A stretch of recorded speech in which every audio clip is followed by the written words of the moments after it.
Imagine a battlefield where a tank crew is trapped behind enemy lines, their only protection being a machine that has completely died in the middle of combat.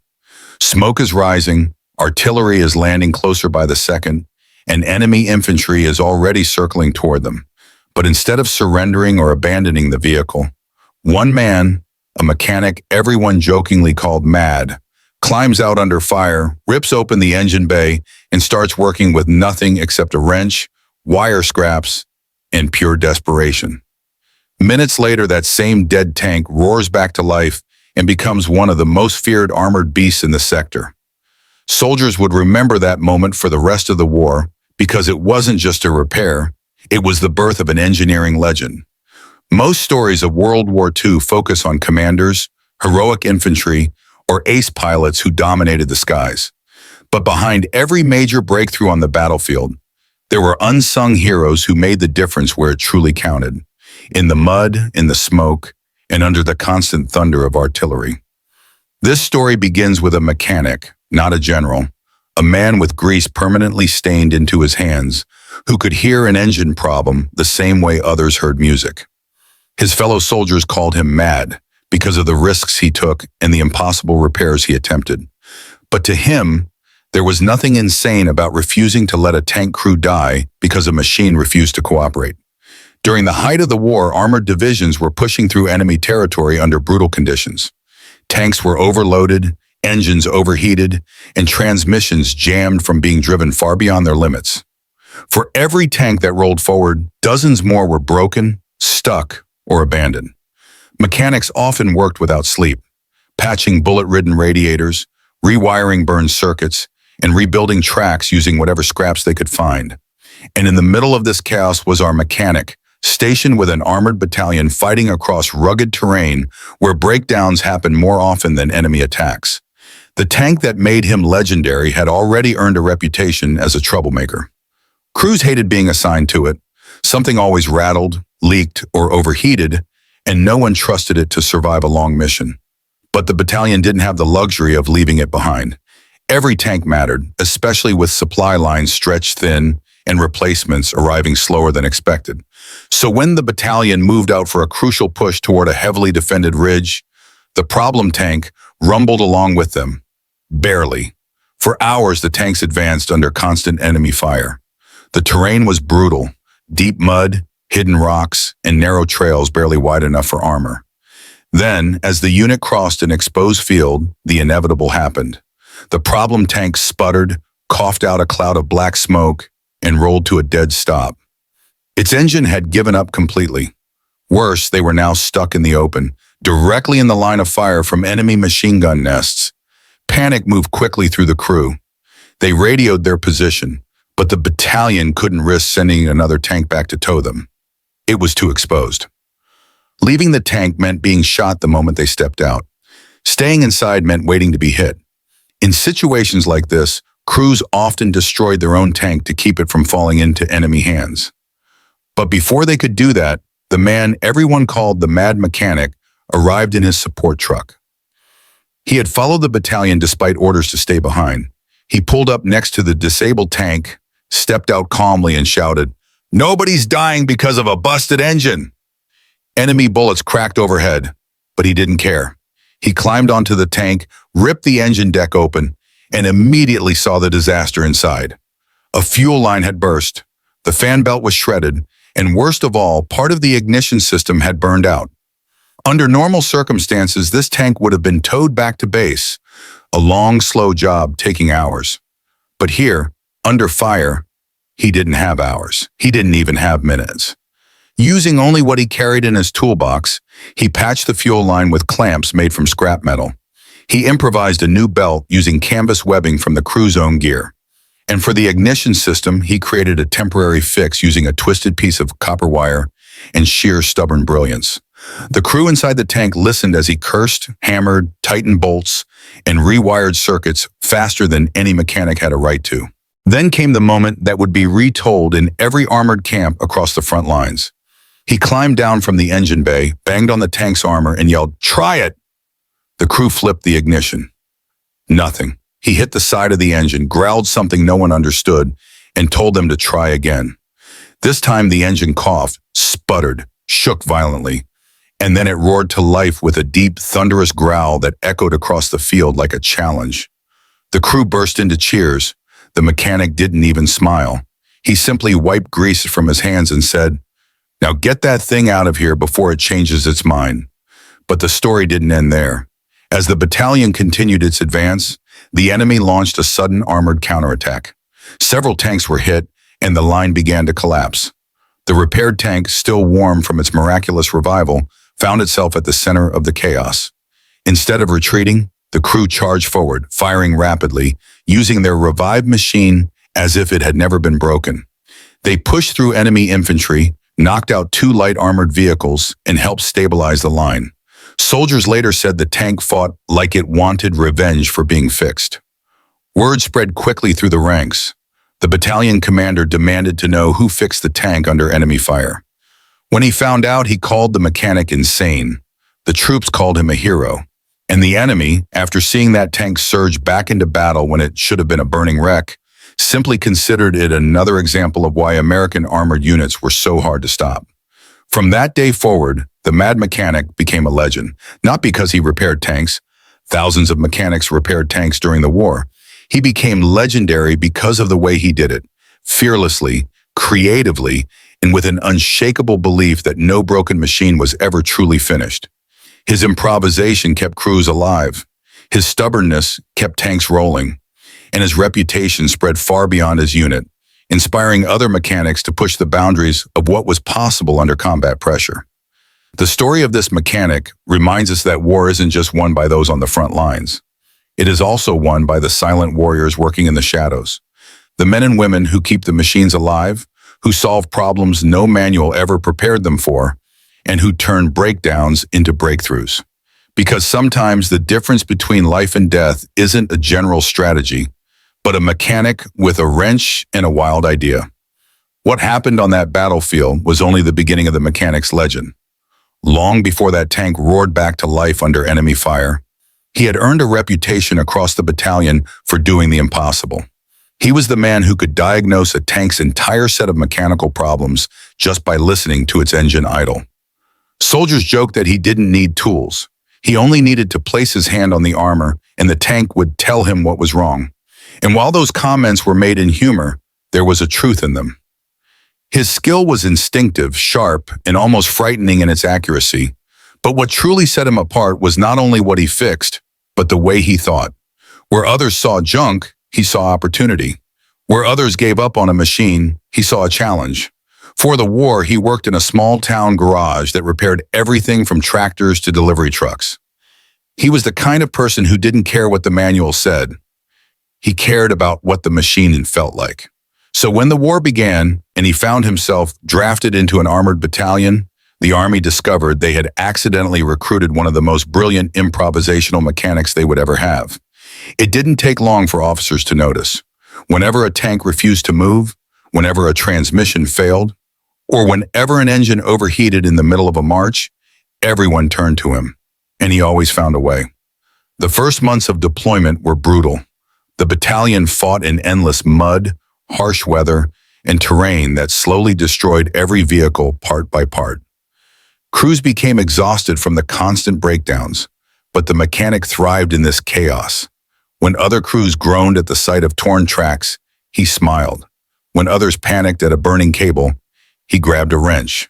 And when a tank was declared beyond repair, he would shrug, roll up his sleeves, and get to work. It was during one of the early operations that his mad nickname truly began to stick. The battalion was advancing through a series of forest roads when one tank snapped a track link at the worst possible moment. While turning sharply on an incline, the tank slid sideways, half tipping, leaving the crew trapped inside, unable to move. The commander ordered everyone to hold position. No one was crazy enough to get close to a tank that could roll over at any second. No one except him. Without hesitation, the mechanic crawled under the partially tilted tank, hammering the broken link back into alignment and using his own body weight to hold the track in place as he reconnected it. If the tank had shifted just one more inch, he would have been crushed instantly. When the job was done and the tank stabilized, The crew pulled him out and yelled, "Are you insane?" He grinned and said, "Not insane, just tired of broken tanks." The nickname Mad Mechanic stuck from that moment on. As the war grew more intense, the battalion learned to rely on him even more. The enemy knew how to slow down armored units. They targeted fuel lines, radiators, and the vulnerable undercarriage of tanks. Mines, anti-tank rifles, and artillery fire didn't always destroy tanks, but they damaged them in ways that made them useless. And in a war where armor was essential, a disabled tank was often more dangerous than a destroyed one. Crews could be stranded, surrounded, or simply forced to abandon a valuable machine. The mechanic understood this deeply. To him, a tank wasn't just metal and gears, it was a lifeline for the men inside. If it couldn't move, they couldn't survive. One day during a long stretch of operations, a supply convoy failed to arrive. The battalion ran dangerously low on spare parts. They had tanks with broken fuel pumps, shattered exhaust mounts, damaged turrets, and jammed hatches, but no replacements. The commander considered pulling back, but the mechanic refused. He spent hours scavenging from damaged enemy vehicles, stripping their parts and adapting them to American tanks in ways no engineering book had ever imagined. German bolts, Soviet brackets, French wiring. He combined them all like a mad inventor. One soldier joked, "Our tank has more enemy parts than American ones, but somehow it works better now." That improvisation saved the battalion. With his help, dozens of tanks that would have been abandoned rolled back into formation. Officers were stunned. No one had seen such creativity under pressure. But to the mechanic, this was normal. He believed that machines could be rebuilt, redesigned, or even reborn if you treated them with respect and had the courage to experiment. As rumors spread through the division, soldiers from other units began seeking him out. They brought him broken radios, jammed machine guns, cracked water pumps, and damaged suspension arms. It didn't matter what they handed him. If it had moving parts, he could fix it. One infantryman swore that the mechanic repaired his squad's broken stove faster than their sergeant could boil water. Another soldier said the mechanic rewired an entire tank turret using a pocket knife and a piece of cloth. Every story added to the legend, but the incident that happened before the famous battlefield repair, the tank revival under fire, proved something even deeper about him. It wasn't just his skill, it was his mindset. He never accepted defeat, whether it came from enemy fire or from a machine refusing to cooperate. He believed that as long as a tank had one bolt still intact, it could live again. And that belief often meant the difference between survival and disaster. In one notable case, the battalion stumbled into an unexpected ambush. Enemy anti-tank guns had positioned themselves along a ridge, firing down into the valley where the tanks were advancing. Within seconds, 3 tanks were hit. One caught fire, another lost a track. The third had its turret jammed at the worst possible angle. The unit scattered for cover as shells exploded around them. The mechanic, instead of diving for safety, sprinted directly toward the immobilized tanks. He pulled 2 crewmen from a burning vehicle, then crawled onto the jammed turret of the third tank, ignoring the rounds slamming into the dirt around him. He hammered on the gear housing, disassembled the jammed ring, and freed the turret just in time for the gunner to fire a shot that knocked out one of the enemy positions. A lieutenant watching through binoculars said later, "That man didn't run, he flew." The mechanic's willingness to risk everything inspired others. Crews became braver knowing he was around. They fought harder, stayed calm under pressure, and trusted their machines more. Even commanders began to see the strategic value in keeping him close. A working tank could change the course of a battle, and a man who could resurrect a dead tank in minutes was worth more than any supply truck full of parts. But what truly cemented his legacy was his attitude toward the soldiers he served. He saw them as brothers, not just operators of the machines he repaired. When he fixed a tank, he wasn't just repairing metal, he was protecting lives. He often refused to rest until every tank in his vicinity was ready. There were nights when he worked until sunrise, hands blistered, uniforms soaked in oil, eyes burning with exhaustion. Yet if someone asked for help, he always got up. He believed that if a crew trusted him with their tank, he owed them everything. The story of the Mad Mechanic spread far beyond the battalion. Higher command heard about him. Other divisions knew his name. Rumors even reached supply officers who jokingly told new recruits, "If you break something, don't worry, the mad mechanic will fix it while yelling at you." But beneath the jokes was genuine respect. They knew that people like him were the backbone of the armored forces.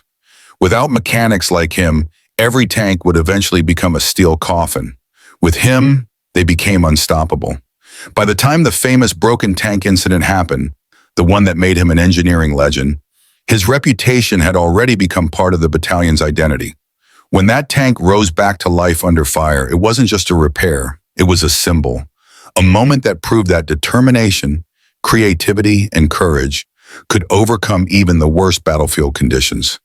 To the men who served with him, he wasn't just a mechanic.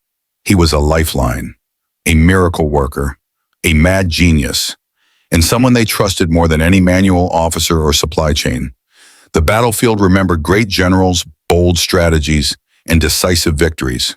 But in this battalion, they also remembered the man who could defeat breakdowns, defy logic, and breathe life back into steel. Because sometimes the greatest heroes aren't the ones firing the guns. They're the ones who make sure the guns can fare at all. By the time the battalion reached a more active combat zone, the mad mechanic had become a name whispered with awe.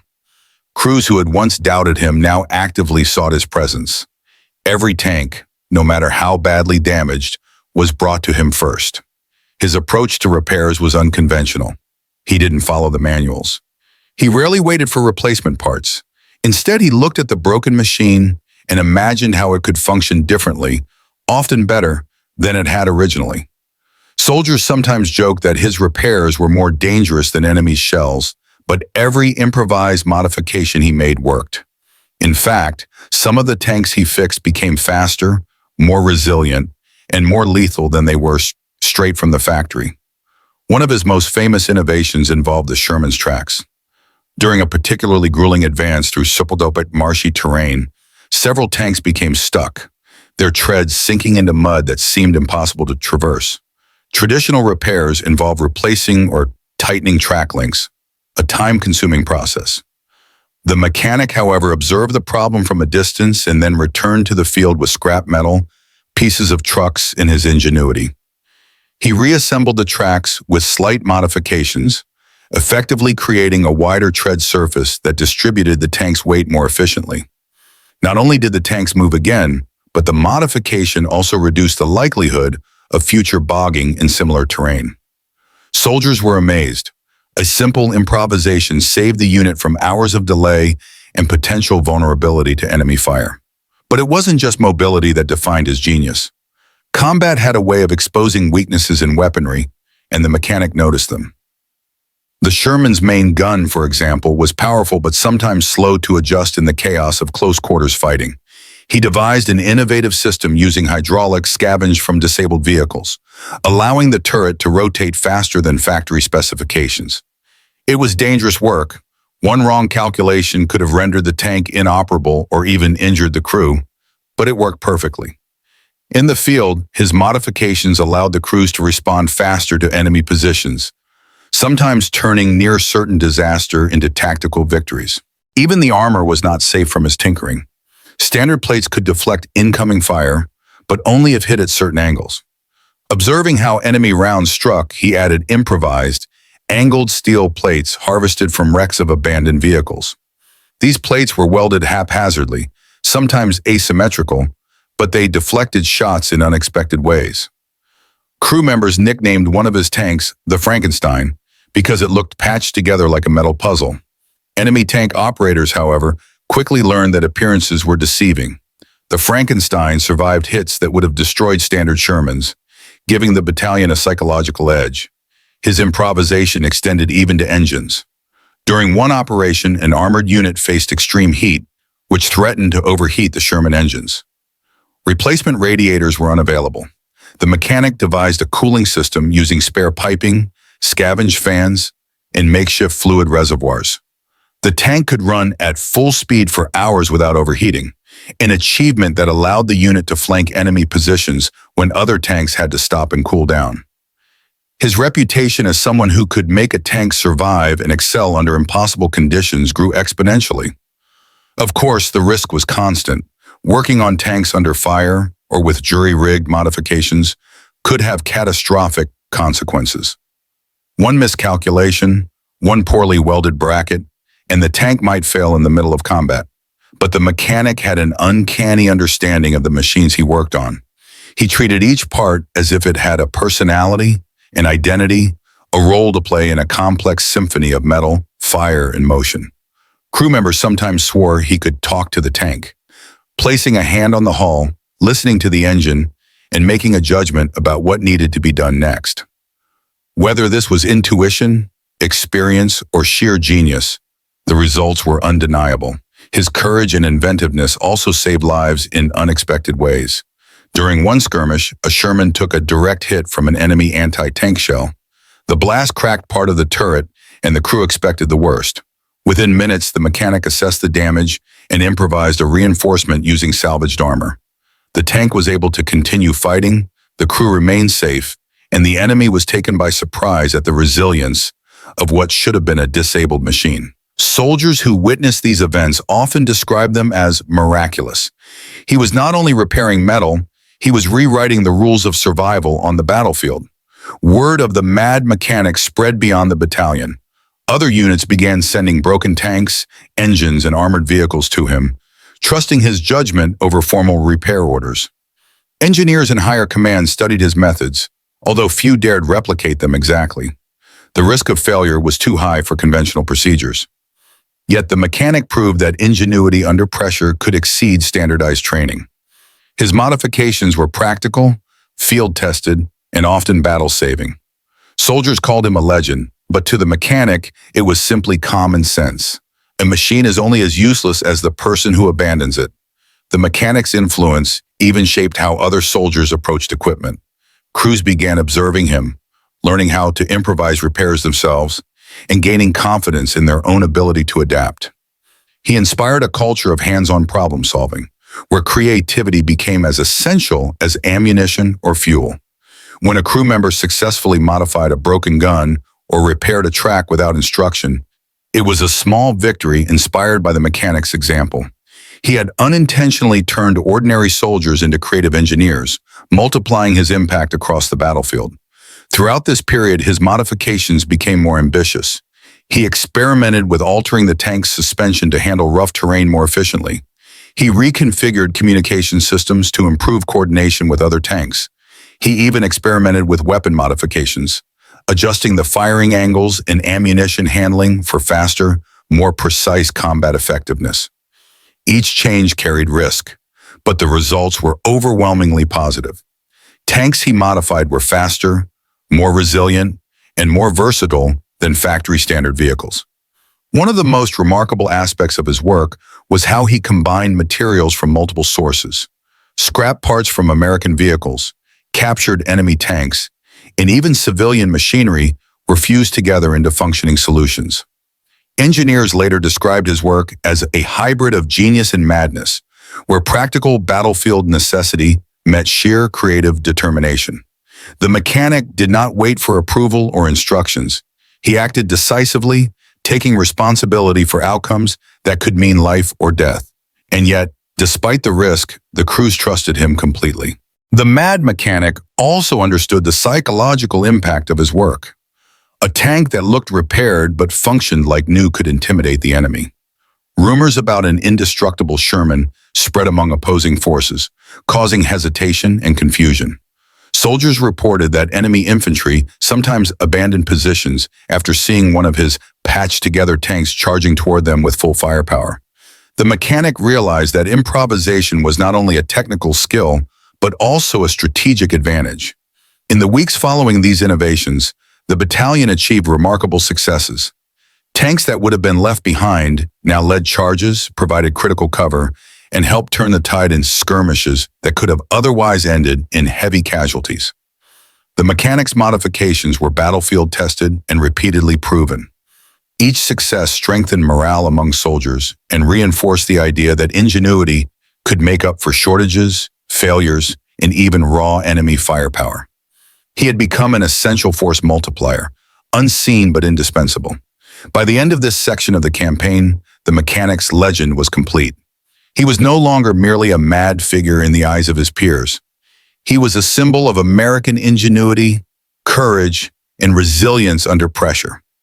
His tanks were no longer broken machines. They were symbols of survival, adaptability, and sheer creative engineering. And while generals and strategists would write reports and claim credit for victories, the men on the ground knew who really made the difference. A single mechanic, fearless, inventive, and dedicated, who could turn a pile of damaged metal into a weapon of legend. The lesson from his story is simple but profound. In war, as in life, creativity and courage often outweigh rigid procedure. The ability to improvise under pressure, to see opportunity where others see failure, and to risk everything for the sake of a mission can create legends. And in the chaos of World War II's armored battles, the mad mechanic proved this repeatedly. He didn't just repair tanks. He transformed them, inspired the soldiers around him, and left a legacy that would be remembered long after the war ended. As the war progressed, the mad mechanic became more than just a figure of legend within his battalion. He became a critical part of their operational success. His reputation for turning destroyed or incapacitated tanks into fully functioning war machines spread across units, and officers began to understand that his presence could alter the outcome of battles. While generals and field strategists relied on plans, maps, and coordinated movements, it was the mechanic's ingenuity that provided the unpredictability and adaptability necessary to survive the ever-changing chaos of frontline combat. Where the enemy expected a disabled tank to remain neutralized, the mechanic often proved them wrong, making each repaired vehicle a force multiplier far beyond its original design. The battlefield presented challenges that no training manual could fully prepare for. Terrain, weather, enemy innovations, and the sheer intensity of sustained combat created conditions that could cripple even the most reliable machinery. Tanks were prone to overheating, tracks frequently broke, engines seized, and weapon systems jammed. In many cases, units would have been forced to abandon their vehicles, exposing crews to extreme danger or allowing valuable equipment to fall into enemy hands. But the mechanic consistently defied these odds. His ability to assess, improvise, and implement solutions under extreme stress meant that his battalion could maintain mobility and firepower, even when conventional wisdom said it was impossible. One of the most striking examples of his impact occurred during an extended campaign through a rugged, forested region notorious for its narrow roads and muddy trails. The battalion's advance was slowed by damaged tanks, some of which had been declared beyond repair.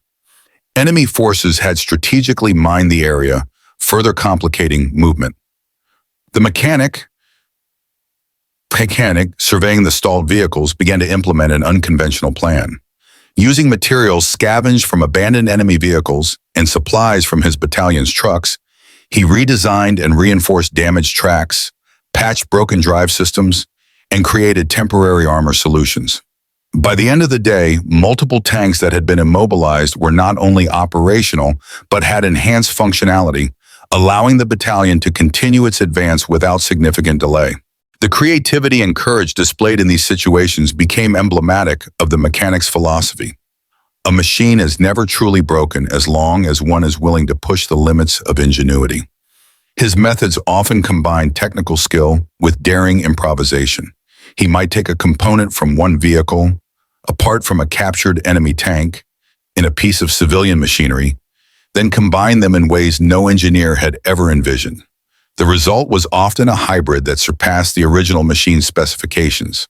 Soldiers called this mad science in action, but the results were undeniable. Not only did the tanks operate effectively, but in some cases they performed better than they had before sustaining damage. In addition to repairing and improving tanks, the mechanic's work had a profound psychological impact. Soldiers knew that if a tank broke down, there was someone capable of bringing it back to life, even under fire.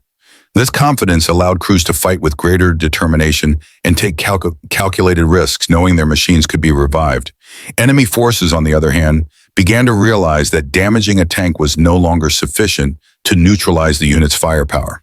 The mere presence of the mechanic created an aura of invincibility around his battalion, which proved to be a strategic advantage beyond simple mechanical skill.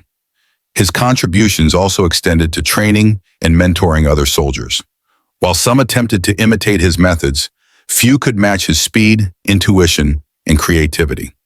However, the mechanic was generous with his knowledge, teaching crews basic improvisation techniques and encouraging them to develop resourcefulness. This fostered a culture of adaptability within the unit, where soldiers learned to assess problems quickly and devise solutions with limited resources. In this way, his influence multiplied across the battalion, enhancing overall effectiveness and resilience in ways that formal training could not achieve. Perhaps one of the most memorable episodes that solidified his legend occurred during a critical engagement against a well-entrenched enemy position. A tank was hit by artillery, leaving it immobilized and partially disabled in a vulnerable location. The crew considered abandoning it, but the mechanic once again refused to let them leave. Under enemy fire, he repaired the engine, jury-rigged a cooling system, and reinforced the armor with materials scavenged from other damaged vehicles. When the crew restarted the tank, it not only moved but performed in combat with unprecedented effectiveness, turning what could have been a disaster into a decisive contribution to the battle. Soldiers who witnessed the feat described it as miraculous, and word of the incident quickly spread throughout the division. The mechanic's story also highlights the role of human ingenuity in warfare. While equipment, strategy, and planning are essential, the ability of an individual to adapt, innovate, and take initiative can dramatically alter outcomes. His interventions were not scripted. They were responses to dynamic and unpredictable battlefield conditions. Each successful repair or modification represented a combination of experience, intuition, creativity, and courage, qualities that machines alone cannot provide. The mad mechanic exemplified how one person, through sheer ingenuity, could amplify the effectiveness of an entire battalion. Throughout the remainder of the war, his reputation continued to grow. Units facing difficult missions specifically requested his presence, knowing that his repairs could mean the difference between success and failure. He continued to innovate, often developing solutions that became standard practice for the armored units in his theater. From reinforcing tracks to improvising cooling systems, from enhancing firepower to protecting crews, his contributions shaped the way tanks were maintained and utilized in combat. The impact of his work extended beyond immediate survival. It influenced tactical decisions, operational planning, and the morale of both his own soldiers and the enemy. Ultimately, the mad mechanic was not just a repairman, he was a symbol of resilience, creativity, and courage under fire. His story serves as a reminder that the most effective innovations often arise from necessity and the willingness to act boldly. While generals plan campaigns and soldiers execute orders, it is often the resourcefulness of individuals like him that ensures the machinery of war continues to function, that lives are saved, and that unexpected victories are achieved. His legacy is one of ingenuity, bravery, and the relentless pursuit of solutions where others see only problems. As the war concluded, the battalion and its surviving members never forgot the mechanic's contributions. Soldiers who had witnessed his improvisations, daring repairs, and battlefield heroics spoke of him with reverence. Tales of the mad mechanic became part of unit lore, inspiring new generations of mechanics and armored crews. He demonstrated that courage is not limited to those wielding weapons. It can also be found in those who confront challenges, innovate under pressure, and refuse to accept failure. Tanks were rebuilt, victories were secured, and countless lives were saved, all thanks to the vision, determination, and daring of a single mechanic whose legend was forged in the heat of battle. The mad mechanic transformed broken machines into legends, instilled confidence in soldiers, and demonstrated that ingenuity can redefine the limits of possibility. His story is a testament to the power of human creativity in warfare, the importance of unsung heroes, and the ways in which one determined individual can leave a lasting mark on history. While many heroes of World War II are remembered for their combat achievements, this mechanic's contributions remind us that the battlefield is shaped as much by those who keep machines alive as by those who fire them. His legacy continues to inspire, proving that sometimes the difference between defeat and victory is a man, a wrench, and the courage to act when all seems lost.